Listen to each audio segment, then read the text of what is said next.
Randa Nurmi, Kepala Sekolah SMP Negeri 12 Batam. Selamat datang di SMP Negeri 12 Batam. Semoga dapat menerima ilmu dan menjadi insan yang berkarakter, yang berwawasan lingkungan sesuai dengan visi dan misi SMP Negeri 12 Batam.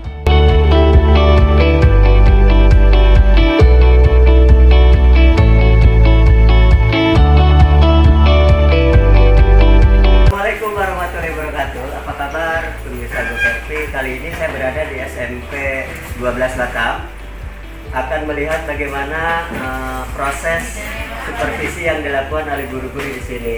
Supervisi ini selama 1 bulan untuk mengevaluasi PJJ pembelajaran jarak jauh secara daring. Mari kita tanya-tanya kepada salah seorang guru yang akan mengatakan bagaimana sih supervisi berlangsung.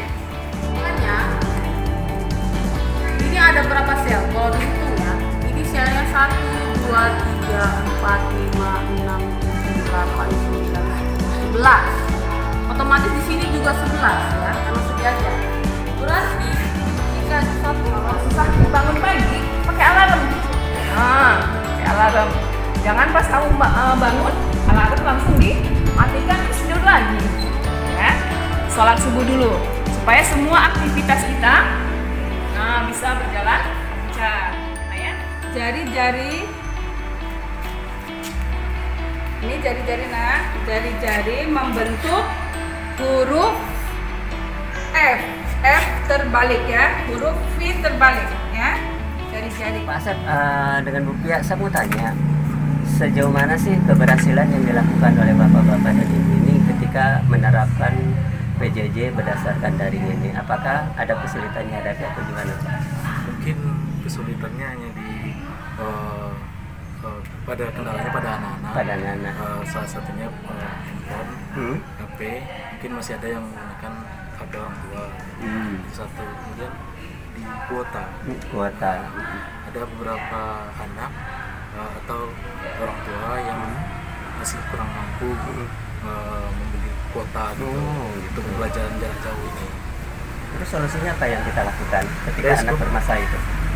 Kalau untuk handphone dari sekolah, mungkin kalau yang betul-betul tidak punya sama sekali, punya orang tuanya, tidak punya sama sekali, harus dipinjamkan ke sekolah. Atau datang ke sekolah, itu ada dealer. Oh, berarti kita menyiapkan juga perangkat, siapa tahu mau kesini anak-anak. Ya, kalau ada.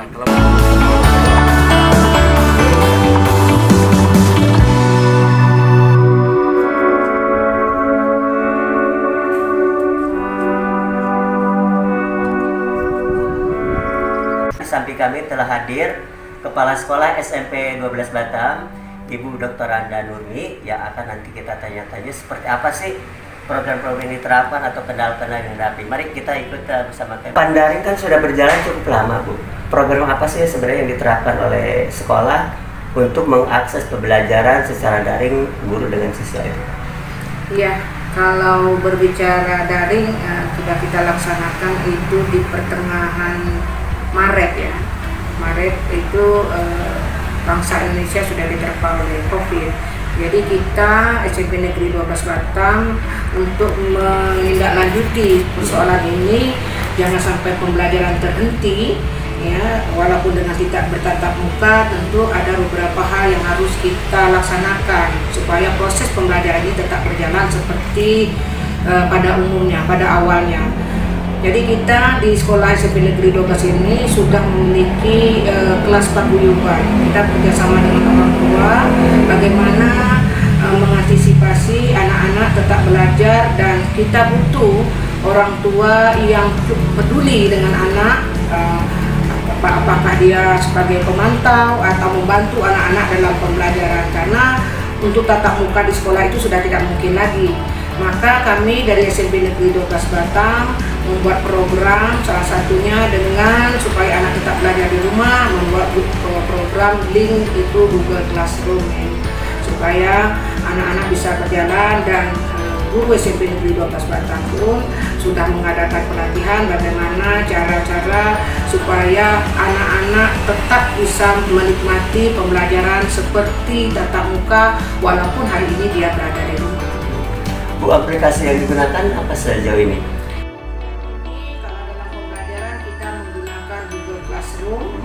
Ya, di dalam Google Classroom itu saya lihat cukup efektif, baik itu tugas anak, pertanyaan ulangan-ulangan anak, absen anak, apapun portofolio anak bisa dikirim melalui Google Classroom itu.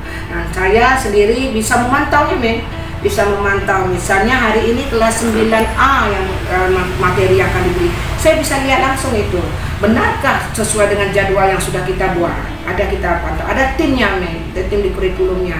Jadi sampai hari ini kalau Armin tanya ada nggak kendala, tentu ada kendalanya pasti ada. Kendalanya apa? Salah satunya adalah ada beberapa siswa kita dari sekian banyak yang tidak memiliki HP. Misalnya dalam satu rumah itu dia dua adiknya, kakak dan adiknya, tentu HP-nya cuma satu, tentu dia harus berbagi. Dan ini kita sikapi dengan baik. Jadi sikapinya bagaimana? Mereka bisa mengantarnya sampai baik itu tugas, apapun bentuknya yang diberikan oleh guru, mapel masing-masing, itu sampai jam 9 malam. Ini yang kita lakukan. Nah, evaluasi sendiri Bu, keberhasilannya terhadap guru dan siswa mungkin dari hasil mid semester seperti apa? Ya, barusan tadi di pertengahan Oktober tadi kita tanggal 9 tadi kita sudah melaksanakan ujian tengah semester. Dari hasilnya cukup memuaskan, hanya 2-3 anak saja yang mengalami kendala, itu pun kendalanya bukan dikarenakan HP, tapi kadang ada orang tua yang bekerja sehingga anaknya ada dengan adiknya di rumah, sehingga dia mungkin seharusnya mereka ulangan jam 8 tapi mungkin mereka sudah tertidur. Nah, jadi nanti baru kita telepon orang tuanya melalui paguyuban, maka nanti anak-anak yang terlambat itu kita berikan jadwal lagi. Tetap kita mempermudahkan anak-anak. Artinya kita cukup berhasil lah ya, walaupun tidak maksimal seperti tatap muka. Iya. Kemarin ada rencana tatap muka, kok bisa gagal gitu, apa alasannya?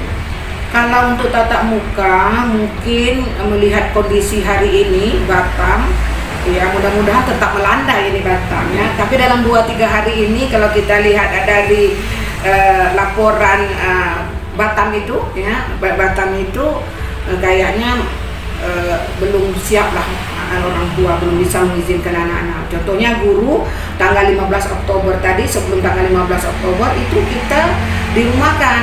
Nah, 25% saja dari jumlah guru yang hadir. Nah, jadi kalau kita 40, setiap hari itu guru masuk cuma 10 sisanya dirumahkan. Setelah tanggal 16 hari Jumat baru kita datang 100% hari ini. Lah, kalau anak-anak bagaimana? Kalau kita tanyakan kepada orang tua melalui gelar paguyuban itu, orang tua banyak yang belum siap. Ada juga sih orang tua yang siap, ada orang tua yang belum siap.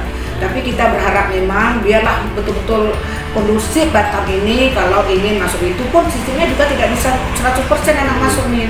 Tentu kalau dalam satu kelas itu dia 40, barangkali cuma sekitar 50% dengan ketatnya protokol yang kita gunakan. Kita nggak bisa sembarangan karena anak-anak itu pada saat dia bertemu tentu nuansa rindu ya, nuansa pencakramanya itu lebih barangkali ini yang kita khawatirkan. Jadi kalaupun dia masuk nanti dia tidak ada jam istirahat nih. Waktu pun yang diberikan itu paling waktunya dalam satu kelas masuk itu paling banyak itu 2 jam, tidak boleh lebih. Kalau lebih ceritanya menjadi lain. Jadi dia tidak ada kantin, jadi dia tidak ada makan. Jadi masuknya jam 8 pagi, anak dalam kondisi sudah makan, sudah istilahnya dalam bahasa orang kampung dia sudah kenyang, dia datang ke sekolah dan dia tidak boleh meminjamkan barang-barang dia, apa pena kah, apa pensil kah, apa buku, jadi dia memiliki sendiri. Ya, dia memiliki sendiri. Setelah belajar nanti dia pulang, dijemput orang tuanya, barulah nanti masuk lagi sesi berikutnya. Nah begitu. Artinya seperti biasa Bu? Iya, seperti biasa, cuma masuknya itu tidak lebih dari 2 jam. Jadi tidak memaksakan anak terlalu banyak. Ya, jadi nanti sekolah akan, kalau seandainya masuk ya, kalau seandainya masuk kita sudah ancang-ancang itu sekolah membuat surat pernyataan apakah orang tua siap atau tidak. Kalau seandainya pemerintah Kota Batam melalui Dinas Pendidikan Kota Batam mengizinkan sekolah masuk dan Batam sudah tidak lagi memerah ataukah menguning ataukah hijau, kalau memang pemerintah menyuruh masuk, tentu kita di sekolah juga harus punya kesiapan. Itu sudah disiapkan ya? Ya, sudah kita siapkan. Contoh hari ini kan SMP 12 ada 8 tempat cuci tangan yang besar-besar itu kita siapkan setiap sudut. Dan wastafel itu setiap kelas sudah kita rapikan. Artinya menyambut kedatangan protokol kesehatan sudah kita ya, siapkan menyambut ya. kedatangan anak-anak seandainya memang pemerintah Kota Batam melalui dinas pendidikan dan kita surati orang tua dan orang tua izin, dan tentu pertanyaannya Bun, bagaimana dengan anak-anak yang orang tuanya tidak izin? Tidak ada masalah, tidak ada pemaksaan. Berarti bagi anak-anak yang orang tuanya tidak mengizinkan, dia tetap daring seperti biasa. Oke, terakhir Bun, harapan mungkin sebagai pemangku jabatan di sekolah. Ya, harapan saya kepada khususnya wali murid, anak-anak, guru, ayo jaga sama-sama, cuci tangan, jaga jarak, yang penting itu jaga kesehatan. Jaga kesehatan. Nah, kalau kita pakai masker pun stamina tubuh kita tidak kuat, ya kita juga gampang kena. Yang penting stamina kita harus kuat dulu, baru kita pakai masker, cuci tangan. Jadi ya cuci tangan, pakai masker itu penting, tapi yang paling penting diantaranya adalah stamina kita. Jadi mari ayo sama-sama kita jagakan Batam ini supaya cepat hijau. Kalau seandainya memang kita berniat sama, sepaham, ingin anak-anak masuk gitu. Dan mengontrol mungkin belajar anak ya. Ya, dan saya juga berharap kepada orang tua, wali murid khususnya SMP Negeri 12, ayo bantu anak-anak di rumah. Walaupun Bapak Ibu bukan guru, tapi hari ini kita semua, kami dari sekolah juga bagaimana memantau anak-anak. Saya siap memantau anak-anak dan orang tua siap memantau dan memberi dukungan motivasi kepada anak-anak. Kondisi hari ini sangat berbeda dari sebelum-sebelumnya. Demikian.